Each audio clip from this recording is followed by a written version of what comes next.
Assalamualaikum warahmatullahi wabarakatuh.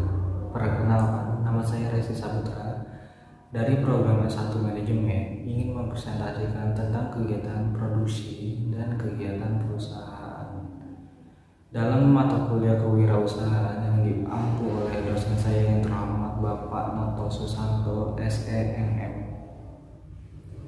Baik, langsung saja ke materinya. Untuk yang pertama, bentuk-bentuk organisasi perusahaan.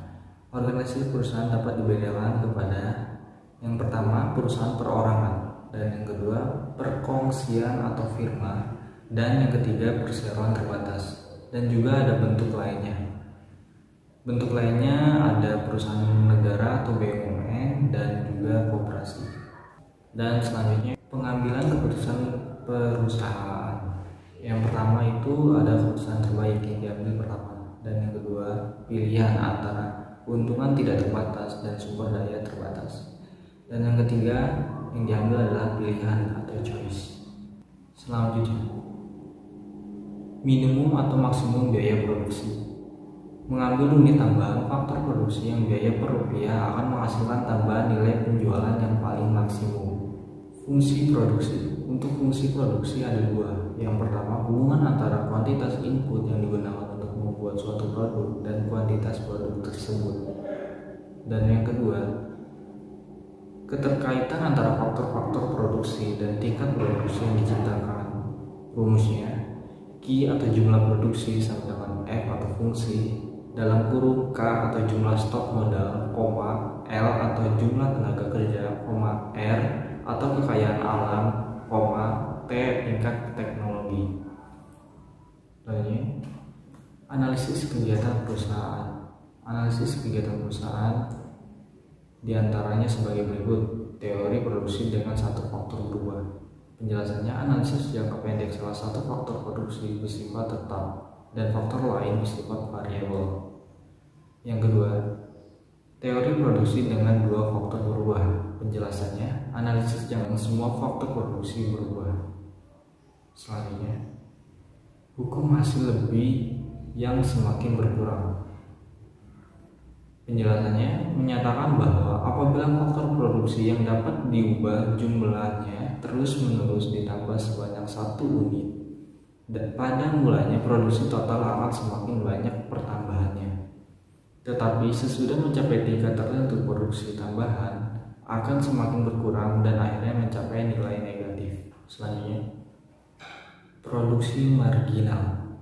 Tambahan produksi yang diakibatkan oleh pertambahan 1 unit tenaga kerja yang digunakan. Penjelasannya, apabila segitiga L adalah pertambahan tenaga kerja, segitiga TP adalah pertambahan produksi total, maka produksi marginal atau MP dapat dihitung dengan menggunakan persamaan berikut. Persamaannya itu menggunakan rumus MP sama dengan segitiga TP per segitiga L. Selanjutnya, produksi rata-rata. Produksi yang secara rata-rata dihasilkan oleh setiap pekerja. Penjelasannya, apabila produksi total adalah TP, jumlah tenaga kerja adalah L, maka produksi rata-rata atau AP dapat dihitung dengan menggunakan persamaan berikut. Persamaannya yaitu menggunakan rumus AP sama dengan TP per L. Nah, berikut adalah gambar contoh analisis jangka pendek. Dari tabel 9,1, pengaruh perubahan tenaga kerja ke atas tingkat produksi total suatu barang pertanian. Contohnya sebagai berikut. Lalu penjelasan dari gambar kurva produksi total atau produksi rata-rata produksi marginal. Penjelasannya, ketika tenaga kerja yang digunakan adalah orang, produksi total 400. Dengan demikian, produksi rata-rata adalah 400 per sama dengan 00. Apakah dalam kolom 5 menunjukkan bahwa dalam tahap pertama jumlah produksi rata-rata semakin bertambah besar? Apabila 2 pekerja saja digunakan, seperti telah ditunjukkan di atas, produksi rata-rata hanya 200. Produksi rata-rata mencapai jumlah yang paling tinggi pada waktu jumlah tenaga kerja adalah 3-4, yaitu pada permulaan tahap kedua atau pada batas tahap pertama dan tahap kedua. Jumlah produksi rata-rata yang paling tinggi adalah 70. Sudah tahap ini produksi rata-rata semakin lama semakin kecil jumlahnya. Itu adalah penjelasan dari gambar berikut. Lalu selanjutnya ada analisis jangka panjang. Analisis jangka panjang ini ada yang namanya alat analisis. Alat analisis ini terbagi menjadi dua. Yang pertama, kurva produksi sama atau isoquant, dan yang kedua adalah garis biaya sama atau isocost. Penjelasan dari contoh isoquant, tabel 9,2, gabungan tenaga kerja dan modal untuk menghasilkan 1000 unit produksi. Contohnya sebagai berikut. Untuk penjelasannya, kurva yang menggambarkan hubungan tenaga kerja dan modal yang akan menghasilkan satu tingkat produksi tertentu. Selanjutnya adalah penjelasan tentang garis biaya sama isocost. Garis biaya sama isocost, garis yang menggambarkan hubungan faktor-faktor produksi yang dapat diperoleh dengan menggunakan sejumlah biaya tertentu.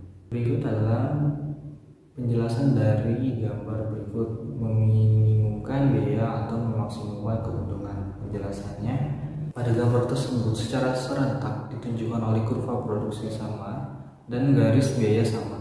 Lebih lanjut, kita dapat melihat penjelasan dari penggabungan kedua kurva ini sebagai berikut. Dan yang pertama yang kita dapat adalah apabila jumlah pengeluaran untuk membiayai produksi sudah ditentukan, keadaan yang bagaimanakah yang akan memaksimumkan produksi. Yang kedua, apabila jumlah produksi yang ingin dicapai telah ditentukan, keadaan yang bagaimanakah yang akan meminimumkan biaya produksi. Segitu saja penjelasan dari saya, kurang lebihnya mohon maaf. Wassalamualaikum warahmatullahi wabarakatuh.